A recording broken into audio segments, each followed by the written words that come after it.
Olá, amigos aprendizes do Evangelho. Hoje, no penúltimo capítulo do livro Os Mensageiros, capítulo 50, a gente vai acompanhar a desencarnação do Fernando. Então, o efetivo desligamento do corpo físico daquele doente, né, que está desencarnando de leucemia, mas que está difícil o processo, porque ele foi muito apegado às expressões materiais. O corpo dele não queria desencarnar, então o André, com a ajuda magnética do Aniceto, né, o Aniceto estava com a mão na testa dele, conseguiu vislumbrar uma verdadeira batalha microscópica dentro do organismo daquele senhor, o senhor Fernando, e o André começa o capítulo descrevendo que foi o Aniceto tirar a mão e ele já não conseguia ver todo aquele detalhamento. Ele ainda via detalhes muito interessantes, como se ele tivesse uma visão de raio-x, então ele via o sistema ósseo, o sangue, porém não com todos aqueles detalhes que o magnetismo do Aniceto permitiu que ele observasse. O Aniceto também fez o mesmo com o Vicente, para que o Vicente tivesse essa mesma experiência de observação que o André teve, e se voltou realmente para o quadro que estava ali, pelo motivo que eles tinham sido convidados a auxiliarem aquele processo de desencarnação.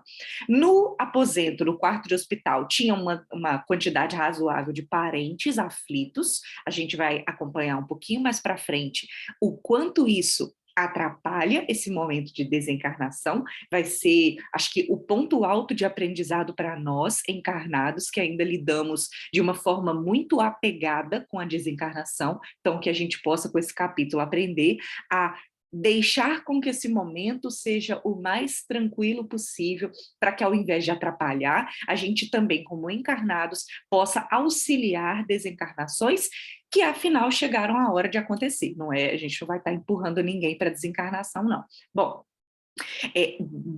tinham os encarnados no quarto do hospital, mas também tinham duas senhoras desencarnadas. Uma delas era a mãe desse Fernando que estava doente, e ela se aproximou do Aniceto agora para pedir uma ajuda de forma mais efetiva, né? Depois que só tinha cumprimentado, deixou eles ali observando o caso, ela disse para ele: por favor, nobre amigo, estamos aqui à espera de alguém que possa nos auxiliar nesse trânsito. Por favor, ajuda a gente a tirar o meu pobre filho do corpo esgotado. Tenho procurado confortá-lo, mas em vão. Ele continua num estado de incompreensão dolorosa e terrível. Está absolutamente preso às sensações de sofrimento físico, da mesma forma que ele teve ligado durante a vida toda às satisfações do corpo. Que coisa, né? Viveu tanto preso ao corpo durante a vida que até no momento da morte se prende e não deixa a morte acontecer. E aí o Aniceto concordou e ainda destacou, dá para ver o quanto o mundo celular dele é indisciplinado. Atravessou a vida humana, obedecendo mais ao instinto que à razão. E, preocupado com o depois, porque ele avisa que o desligamento ia acontecer em poucos minutos, ele pergunta: você está incumbida de encaminhá-lo? Ou seja, ocorrendo a desencarnação, eu vou entregar ele nos seus braços e você vai levar ele para uma região, para uma determinada colônia? E ela falou: queria muito poder encaminhar, me sacrificar um pouco mais pelo meu filho, mas obtive permissão só para socorrê-lo nos últimos instantes. Meus superiores prometeram ajudá-lo, mas aconselharam-me a deixá-lo entregue a si mesmo durante algum tempo. Olha que coisa linda. A mãe recebeu permissão para ir ali velar pelo filho, acompanhar o momento de desencarnação dele. Mas ela não tem permissão para levar ele para um lugar melhor. Veja que ela não tem a elevação, por exemplo, que o Aniceto tem para poder fazer o processo ali de desligamento, mas ela está em um lugar tranquilo, né? Ela está em paz espiritualmente falando, porém não pode levar o filho porque o filho não está em condições.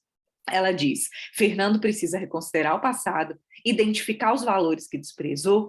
As lágrimas e os remorsos na solidão do arrependimento serão portadores de calma ao seu espírito irrefletido. Ou seja, viveu uma vida de forma irresponsável.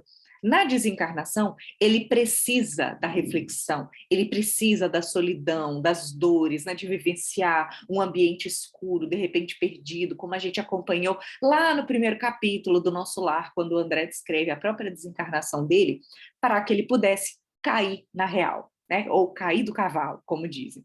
E ela, como mãe, apesar de toda a ternura que tem por ele, não pode prejudicar esse momento, que ela chama de marcha do serviço divino. Ela sabe que os dois têm débitos a pagar com a divindade e ela já está cansada de agravar os débitos dela, então ela sabe que não pode contrariar os desígnios de Deus. Não é a hora da mãe desencarnada continuar passando a mão na cabeça do filho que acabou de desencarnar e não está pronto. Seria improfícuo, como dizem, seria inútil, porque ele ia ver a mãe, ia ter um consolo, mas, entendendo que desencarnou, você acha que ele ia virar santo? Não, ele ia continuar teimoso. Então, não ia adiantar o esforço dela, porque ele não cairia na realidade da nova vida e das novas proposições que ele precisa para ir para um lugar bom.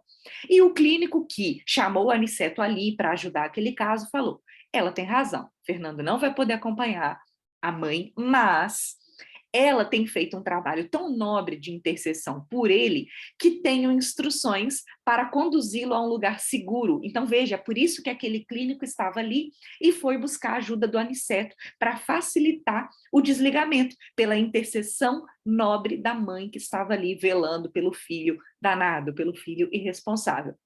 E esse clínico vai levar ele para uma casa de socorro, olha que lindo também, onde vai poder colher melhor proveito do sofrimento, porque ele vai ser asilado em uma zona vibratorial inacessível às influências inferiores e criminosas, embora situada em regiões baixas. Ele poderia, então, ser atraído para um lugar semelhante ao tipo de pensamento que ele tem e estar submetido a diversos sofrimentos, não só da consciência dele pesando, mas de outros espíritos perversos que poderiam fazer ele sofrer mais. Ao invés disso, ele recebeu o mérito, por causa da mãe, de ir como se fosse para os arredores isolados de uma zona de socorro, de uma casa de socorro, e ali ele vai também experienciar o sofrimento, vai experienciar a própria consciência dele doendo, mas não vai estar submetido a forças perversas. Olha que coisa linda a intercessão dessa mãe pelo filho,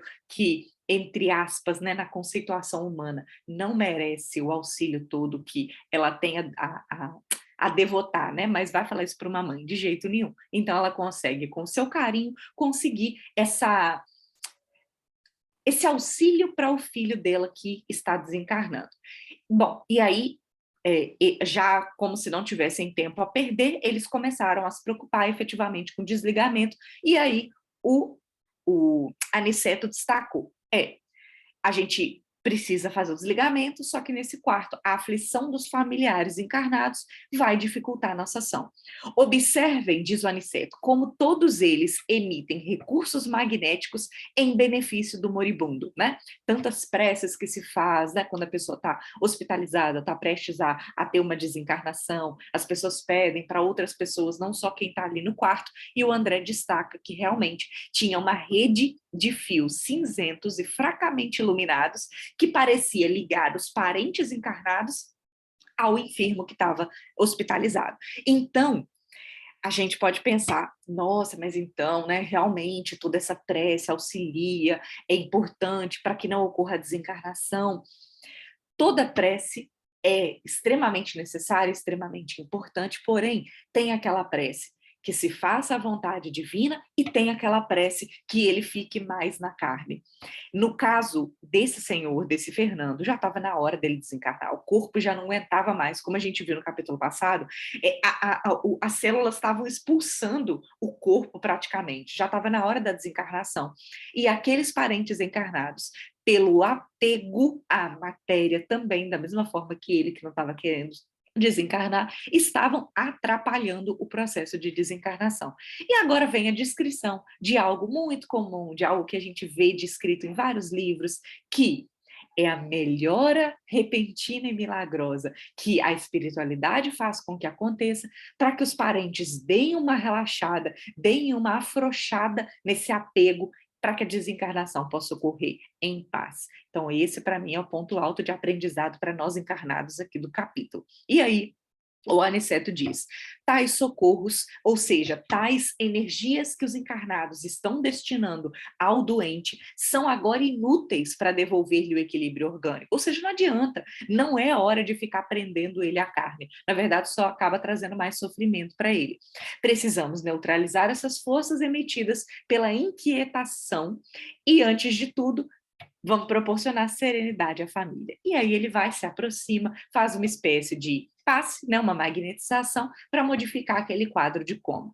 Em alguns minutos, ouviu-se o médico encarnado anunciar aos parentes, melhoraram os prognósticos, a pulsação inexplicavelmente está quase normal, a respiração tende a acalmar-se, e recomendou à esposa, às cunhadas, aos outros dois senhores que estavam ali, a irem descansar, e permaneceram no quarto só o médico e um irmão do agonizante.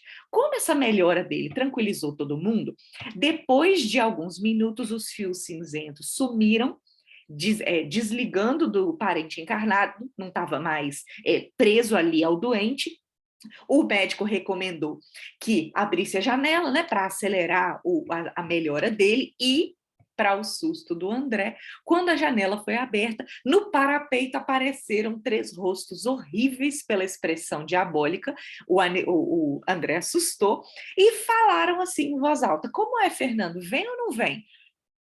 O André se assustou, mas ele guardou a pergunta para depois, no finalzinho do capítulo. A gente vai entender por que esses rostos estavam ali. O Aniceto só deu aquela olhadinha, tipo de pai, assim, que o filho respeita só com o olhar, e os 3 rostos desapareceram como por encanto. Meia hora depois, como os dois ali, o médico e o irmão, já estavam mais tranquilos, eles começaram a conversar sobre os problemas do mundo, e o Aniceto se aproveitou desse momento que fazia com que o ambiente estivesse sereno e começou a retirar o Fernando do corpo, começando o desligamento pelos calcanhares, todo o corpo, até chegar na cabeça, que o André descreve que estava um extenso cordão preso, como se dá com os nascituros terrestres, ou seja, é como se fosse um cordão umbilical, né? A gente sempre fala que tem um cordão prateado que liga os encarnados, o encarnado ao o espírito encarnado ao perispírito que está encarnado ao seu corpo, e quando a gente vai dormir, por exemplo, e vai navegar pelo mundo espiritual, esse cordão prateado nos acompanha, identificando que nós estamos encarnados. Então, na hora de morrer, também precisamos cortar o cordão umbilical, e esse cordão umbilical desse moço deu trabalho para o Aniceto. Bom, Aniceto cortou com esforço, descreve o André para a gente. O corpo do Fernando começou a tremer e chamou a atenção do médico encarnado. Diz o André: a operação não fora curta e fácil. Demorara-se longos minutos, durante os quais viu o Aniceto empregar todo o cabedal de atenção dele, todo o recurso magnético, para que aquilo ocorresse da melhor forma possível.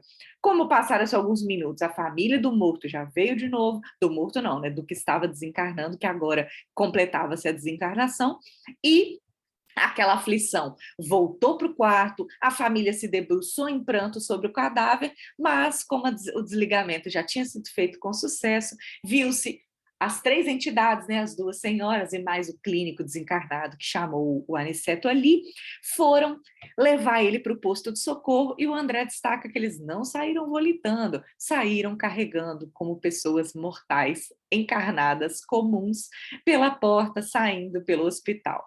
Bom, isso tudo deixou o André muito surpreso, mas aqueles 3 rostinhos na janela foi o que pegou, foi o que ainda estava na mente do André. Ele diz: intrigava-me sobretudo o aparecimento daqueles rostos satânicos quando se abria a janela. Porque semelhante menosprezo a um agonizante, ou seja, o André achou um desrespeito aparecerem aqueles seres ali. Antes de o André perguntar qualquer coisa, assim que eles saíram, o Aniceto já destacou: nem se preocupe, André, com esses vagabundos que esperam o nosso irmão infeliz. Só não entraram no quarto porque a presença nobre da mãe impedia esse assédio. Só que ele explicou: cada criatura na vida cultiva as afeições que prefere. Fernando estimava os companheiros desregrados. Não é, pois, estranhável que tenham vindo esperá-lo na estação de volta à existência real. Ou seja, gostava desse tipo de companhia quando encarnado, vai continuar gostando desse tipo de companhia quando desencarnado. Então, eles estavam ali esperando ele para que eles continuassem curtindo, só que do ponto de vista da vida espiritual. E o Aniceto, para reforçar esse momento, destaca a fala de Paulo de Tarso no capítulo 12 da Epístola aos Hebreus: o homem está cercado por uma grande nuvem de testemunhas. Então, cada um de nós tem o séquito invisível a que se devota na terra. O tipo de companhia que a gente escolhe para ter na terra, que a gente se afiniza, é o mesmo tipo de companhia que a gente vai se afinizar espiritualmente. Mais tarde, diz o Aniceto, finalizando o capítulo, deixando para a gente esse ensino. Quando a coletividade apreender a grandeza das lições evangélicas, todo homem terá cuidado na escolha de suas testemunhas. Então, esse capítulo deixa para a gente alguns aprendizados. Tomemos cuidado com a forma como a gente vive, porque isso pode dificultar a nossa desencarnação, dificultar a nossa passagem para o mundo espiritual, dificultar depois que a desencarnação já se deu e, sobretudo, entendamos a morte como simplesmente uma passagem, simplesmente uma mudança de ambiente, o nosso retorno à verdadeira vida, e tenhamos respeito por aqueles que estão na sua hora da desencarnação. Veja, não é desejar que a pessoa desencarne ou desejar que desencarne logo porque está dando trabalho. A gente não está falando disso. A gente está falando de continuarmos com as nossas preces, com as vibrações por aqueles que estão em sofrimento, que estão em hospitais, mas sem apego, que a gente possa falar: seja feita a vontade divina, que nós tenhamos fé. Fé é confiança, então que a gente possa efetivamente confiar em Deus, confiar na atuação da espiritualidade amiga e não fortalecer a encarnação, fortalecer o fato do encarnado ficar preso ao mundo da carne quando já está na hora dele se libertar, porque a desencarnação, de um certo ponto de vista, é sim uma libertação para novas caminhadas, tenhamos a certeza. É uma etapa que a gente já vivenciou muito, já desencarnamos várias vezes, voltamos várias vezes, e a gente precisa tratar isso com um pouco mais de naturalidade. Na próxima semana, finalizamos o livro Os Mensageiros. Aguardo vocês para o nosso último encontro dessa jornada. Abraço!